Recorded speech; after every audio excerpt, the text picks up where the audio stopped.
ارشد ندیم کو سونے کا تمغہ پہنا دیا گیا. پاکستان کا سر فخر سے بلند ہو چکا ہے اس ٹائم پر. We are so proud of Arshad Nadeem, we are so proud of you and thank you کہ آپ نے ہمیں ایک بار پھر 32 سال بعد یہ خوشی دی ہے. ہمارے ساتھ ارشد ندیم کی فیملی موجود ہیں.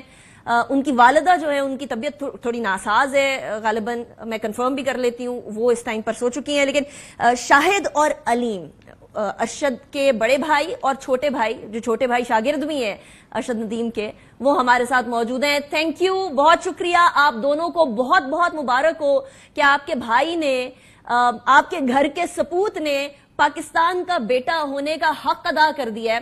یہ پہلے کنفرم کر دیجیے کہ شاید بھائی آپ سے ہی آغاز کرتے ہیں. ماں جی کی طبیعت میں نے سنا تھوڑی ناساز ہے, کیا میں درست کہہ رہی ہوں؟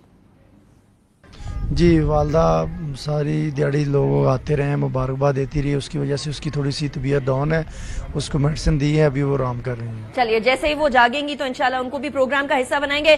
شاہد بھائی یہ بتائیں کہ ارشد ندیم کی جیت کے اوپر, وہ پہلے ہی بڑے تگڑے قسم کے پلیئر رہے ہیں اور انڈیویجولی ساری محنت کی ہے. ذرا محنت کے بارے میں بتائیں ہمیں کہ ارشد ندیم جو قومی ہیرو ہیں, ان کو کچھ سپورٹ کوئی حکومت کی طرف سے, کوئی صوبائی حکومت, وفاقی حکومت, کسی محکمے کی طرف سے سپورٹ تھی یا تنہا لگے رہے؟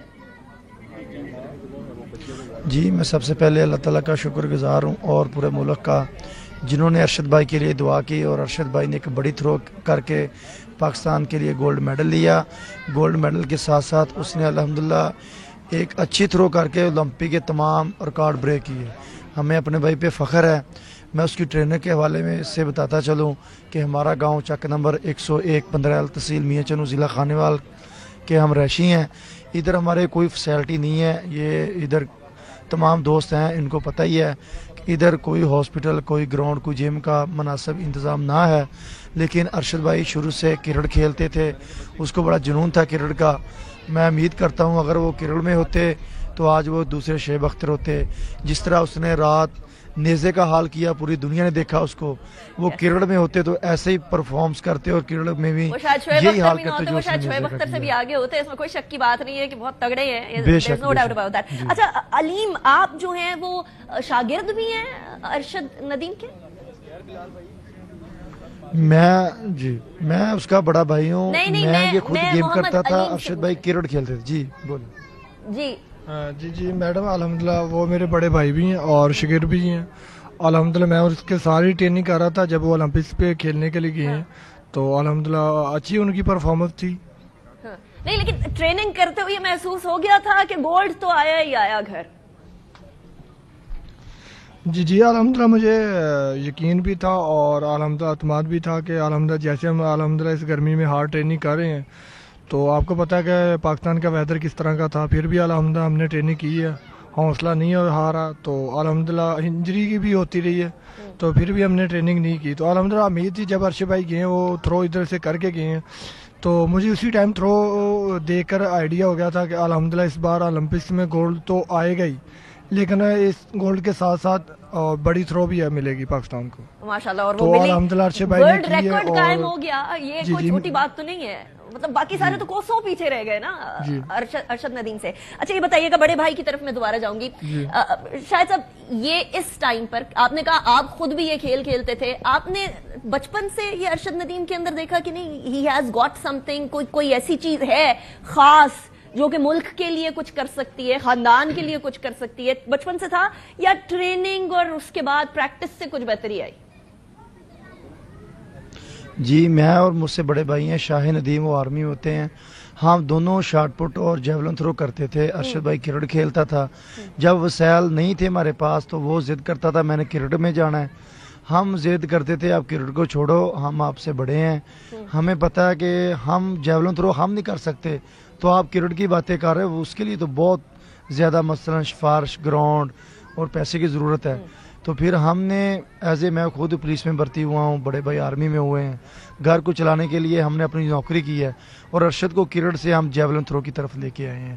کہ آپ یہ گیم کر لو, آپ کی باڈی, آپ کی لینگویج, اللہ تعالیٰ نے آپ میں ہمت رکھی ہوئی ہے. آپ جیولن کرو گے تو آپ کو کسی سفارش کی ضرورت نہیں پڑے گی, آپ کھیلتے جاؤ گے, انشاءاللہ آپ کی بریک نہیں لگے گی. وہی ہوا جو ہم نے کہا کہ اس نے تحصیل لیول سے شروع کی گیم, تحصیل لیول، ضلع، ڈویژن، پنجاب آج دیکھ لیں کہ وہ اولمپکس پیرس میں پہنچ گئے ہیں. وہ اس کی الحمدللہ کہیں بھی بریک نہیں لگی. جو ہم نے سوچا تھا ارشد بھائی نے وہ کر دکھایا. وہ کر کیا دکھایا، حتیٰ کہ اس نے اولمپک کے تمام ریکارڈ ہی بریک کر دیے. ہمیں فخر ہے جب وہ ادھر پاکستان کا جھنڈا لہراتا ہے تو ہم یہی محسوس کرتے ہیں کہ وہ جھنڈا ہم خود ہی لہرا رہے ہیں، کیونکہ یہ گیم ہم نے شروع کی تھی. ہم بھی یہی ارشد بھائی کو تو محسوس نیچے کرتے کا پتہ ہی ہیں، نہیں تھا. ہم بھی یہی محسوس کرتے ہیں شاہد صاحب کہ جب وہاں جھنڈا لہرایا گیا ہے ارشد ندیم کی طرف سے تو ہم یہ محسوس کر رہے ہیں کہ ہم نے جھنڈا لہرا دیا. پوری قوم یہی محسوس کر رہی ہے. اتنی دعائیں اور اتنی رات کو کرکٹ سے ہٹ کے کسی اور کھیل کی طرف پاکستانی قوم کا ویسے توجہ جاتی نہیں ہے. یہ کریڈٹ ارشد ندیم کو جاتا ہے کہ he has actually done this. اچھا ایک بار پھر علیم کی طرف جاتے ہیں. علیم، کیا ہم یہ سوچ سکتے ہیں کہ آپ اپنے بھائی ارشد بھائی کے قدموں پر چلتے ہوئے، ان کو فالو کرتے ہوئے ایک اور اولمپک کا گولڈ آپ بھی لا سکتے ہو، یا ابھی عشق امتحان اور میے والی سچویشن ہے؟ جی کیوں نہیں. پاکستان الحمدللہ بہت ٹیلنٹ ہے، تو ٹیلنٹ کی کمی تو نہیں ہے. بات کی جائے تو فیسیلیٹ کی ہے. ارشد بھائی نے تو الحمدللہ جن حالات میں گزر کے انہوں نے ایفرٹ کیا وہ تو الحمدللہ پہنچ گئے ہیں. تو وہ تو الحمدللہ اللہ کی طرف سے گاڈ گفٹڈ تھے، ان کو اللہ نے چنا تو اتنی عزت دی تھی. تو لیکن ارشد کے علاوہ بھی اور بہت ٹیلنٹ ہے. اگر پاکستان میں دیکھا جائے کہ جیسے کرکٹ کو ترجیح دی جاتی ہے، باقی کسی بھی گیم کو اتنی ترجیح نہیں جاتی. اگر میں کہتا ہوں کہ اگر کرکٹ کے علاوہ اگر آپ دوسری گیموں کو پروموٹ کیا جائے تو انشاءاللہ میڈل آپ کے آ سکتے ہیں. تو الحمدللہ مجھے یقین ہے کہ اگر میں ارشد بھائی کے ساتھ جیسے اٹیچمنٹ ہوں، مجھے کیمپ وغیرہ ملے، ادھر ہمارے کوئی گراؤنڈ ہو تاکہ بندہ کو اپنے گاؤں میں آتا ہے، ادھر بھی آ کے اپنی ٹریننگ کرے، جم ہو، تو الحمدللہ میں یقین کے ساتھ کہہ سکتا ہوں کہ الحمدللہ میں بھی اولمپکس میں جا کے میڈل کر سکتا ہوں. ابھی تو آپ کے بھائی کے نام پر ایک سپورٹس کمپلیکس بنانے کا اناؤنس کیا نا سی ایم پنجاب نے. اچھا مجھے یہ بتائیں. جی یہ کافی دو سال سے ہو رہا ہے کہ بنائیں گے. ابھی ہم وہی سن رہے ہیں کہ یہ کب بنے گا. یہ تو بڑا ضروری پوائنٹ ہے، بڑا اہم پوائنٹ ہے کہ 2 سال سے کہہ رہے ہیں ابھی تک کوئی سپورٹس کمپلیکس نہیں بنا ہے. اب میرے خیال میں حکومت کو اناؤنسمنٹ سے بڑھ کے کام کرنا چاہیے، اناؤنسمنٹ تک نہیں رہنا چاہیے، اس میں کوئی شک کی بات نہیں ہے. بالکل ٹھیک کہہ رہے ہیں آپ. اچھا آپ نے لاسٹ تھرو کی بات کی تھی تھوڑی دیر پہلے جب میں آپ سے بات کری تھی، آپ نے کہا تھا لاسٹ تھرو جب میں نے دیکھی تھی اولمپکس پیرس میں جانے سے پہلے تو میں نے کہہ دیا تھا کہ یہاں تو میڈل آیا ہی آیا. وہ لاسٹ تھرو کتنے میٹر تک گئی تھی محمد علی؟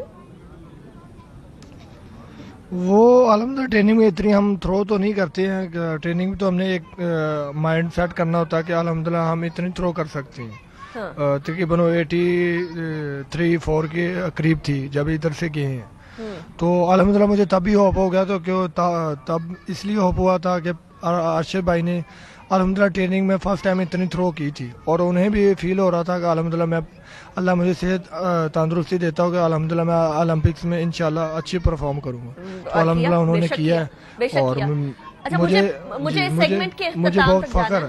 ہمیں بھی بہت فخر ہے، اس میں کوئی شک کی بات نہیں ہے. مجھے یہ سیگمنٹ کے اختتام تک جانا ہے، لیکن سیگمنٹ کے اختتام سے پہلے آپ دونوں بھائی، ارشد ندیم کے دونوں بھائی، میں چاہوں گی کہ آپ لوگ پاکستان زندہ باد کا نعرہ ضرور لگائیں، کیونکہ 14 اگست بھی آنے والی ہے. 14 اگست کا مزہ دوبالا کر دیا ارشد ندیم. پاکستان جی بالکل زندہ باد.